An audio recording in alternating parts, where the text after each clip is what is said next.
hapon mga ka-59 and God bless po sa ating lahat. Narito po yung part 2 ng ating pong My Negosyo Diary na negosyo ang susi po sa pagyaman sa ating mga security personnel at ganoon din po sa mga followers natin na hindi naman security at manggagawa. Talaga yung po yung susi. Kaya po pangalawa po itong parte ng books or continuous, bali pinaka part 2 po natin dahil po marami po yung content na to, 15. So ngayon po yung content 2 and 3 ang aking pong babasahin para po kasunod po ng content ng 1 na yung title po na number 1 is Liit Mata Pero Laki Kita.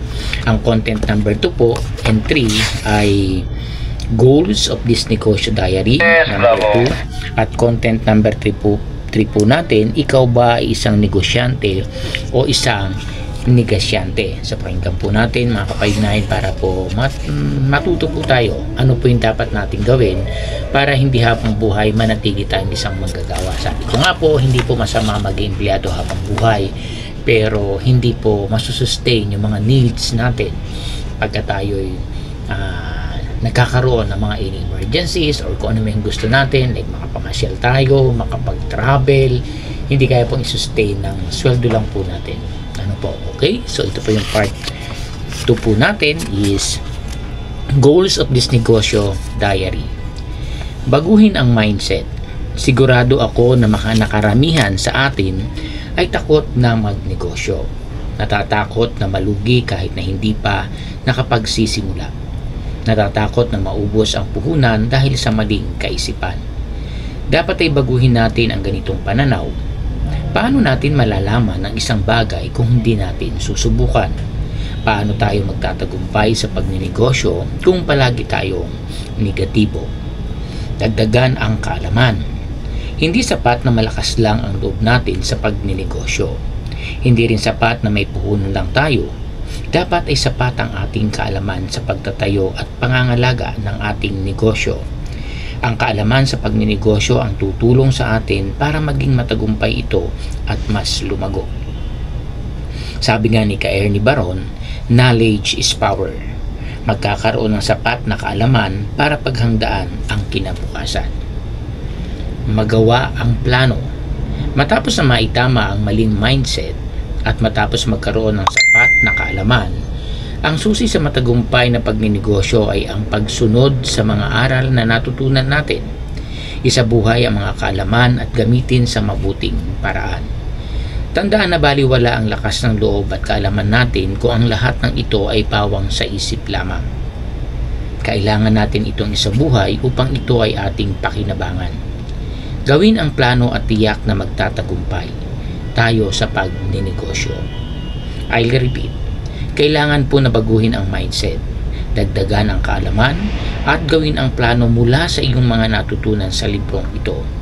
Follow these simple negosyo principles at sigurado ako na magiging successful negosyante ka balang araw. Now, ang tanong, handa ka na ba? Handa na? Game ka na ba? Game na. Let's get it on. Ito po yung content number 3. Ikaw ba ay isang negosyante o isang negosyante? Susuriin natin sa chapter na ito kung ang mindset mo ay tulad ng sa isang negosyante o baka naman ito ay isang negosyante. Ano ba ang isang negosyante at negosyante? Ang negosyante ay isang tao na nagtatayo ng sarili niyang negosyo at alam kung paano i-manage ito para kumita ng pera. Hindi siya nakokontento na maging empleyado lang sa isang kumpanya. Ang negosyante naman ay isang tao na takot magnegosyo dahil baka malugi. Siya yung taong walang bilib sa sarili dahil pinangunahan na ng takot kahit hindi pa sinusubukan. Paano mo malalaman kung ikaw ay isang certified negosyante? Sagutin ito ng buong katapatan at walang pagkukunwari. Lagyan lang ng check mark ang bawat item na naglalarawan sa iyong pagkatao. So may mga babanggitin po ako dito na habang na papakinggan ninyo, i-check ninyo kung kayo ba ito o hindi, i-guess ninyo, and then sa labas po nito, sa output po nito, malalaman kung ilan yung check mo at ilan yung wrong at malalaman natin kung ano ba yung mga puntos na yon. So ito po yung una. Nangangarap ka na magkaroon ng sariling negosyo balang araw. Pangalawa po, mahilig kang magtinda-tinda para magkaroon ng extra income. Hindi ka takot mamuhunan sa pagtatayo ng negosyo. Hindi ka makontento sa sahod mo at gusto mo na may sideline. Mahilig kang umattend ng mga business seminars, trainings. May negosyo ang magulang mo na ikaw ang magiging tagapagmana. Nai-inspire ka sa mga successful businessmen at nais mo silang tularan. Okay lang sa iyo kahit maliit ang kita sa umpisa at hindi ka magmamadali na yumaman agad-agad. Mahilig kang manood ng TV programs about business and entrepreneurship. Mayroon ka ng itinayong business dati o hanggang sa kasalukuyan. Marunong ka ng basic bookkeeping and accounting na magagamit mo sa business mo balang araw. Kapag may makukuha kang bonus o malaking halaga, mas gusto mo itong palaguin kaysa gastusin. Nag-iipon ka ng puhunan para ipang negosyo at hindi para ipang travel. Naniniwala ka na walang yumayaman sa pagiging empleyado maliban na lang kung ikaw ay magtatayo ng sariling negosyo. Nai-imagine mo na makakasama ka sa mga list ng successful entrepreneurs sa future na ini-interview sa TV. Mabait ka sa mga kapwa mo empleyado at piling mo ay magiging mabait na boss ka balang araw sa iyong sariling negosyo. Ngayon, bilangin mo ang lahat ng check at isulat ang total score sa box. Tingnan sa score chart kung anong klaseng negosyante ka. So, bilangin nyo yung check ninyo at malalaman nyo kung ilan. So, ito po yung score chart. Ang score na 1 to 6. Ibig sabihin, kung ilan yung yung score mo doon is 1 to 6, potential negosyante.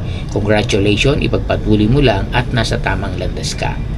Score ng 7 to 12, negosyante by heart. Ibig sabihin yung check po ako, ilan yung check. Yung check nyo po is 1 to 6, is potential negosyante ka. Congratulations, ipagpatuloy mo lang at nasa tamang landas ka. Score 7 to 12, negosyante by heart. Nice, binabati kita at dahil nasa puso mo ang pagiging negosyante. Score 13 to 16, certified negosyante. Ikaw na, isa kang certified negosyante at malaki ang chance na magtagumpay ka sa iyong papasuking negosyo.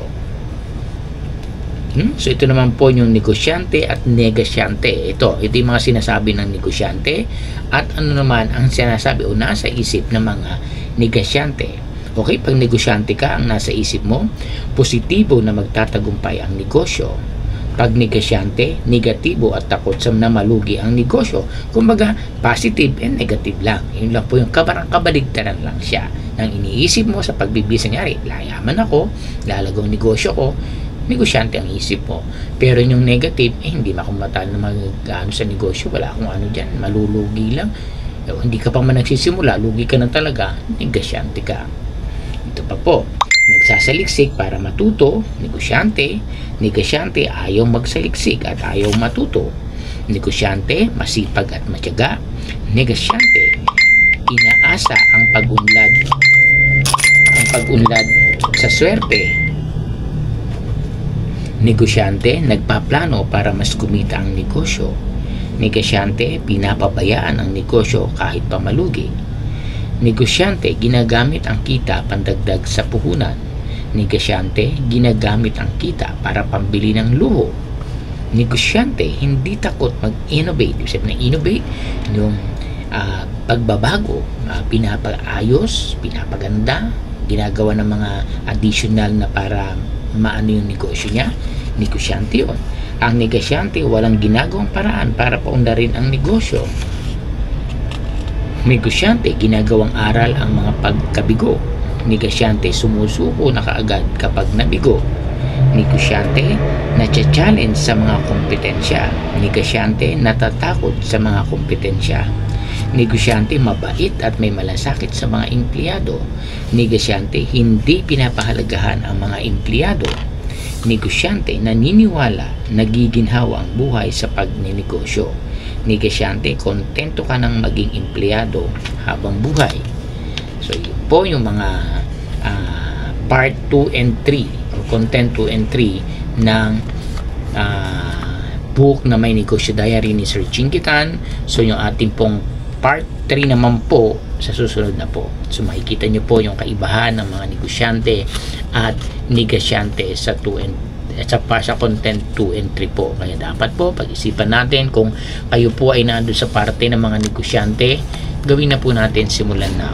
Mag-isip na po tayo ng paraan o kung paano yung sisimulan, ano yung passion natin na ating pagkakakitaan. Maraming pong salamat and God bless po sa ating lahat.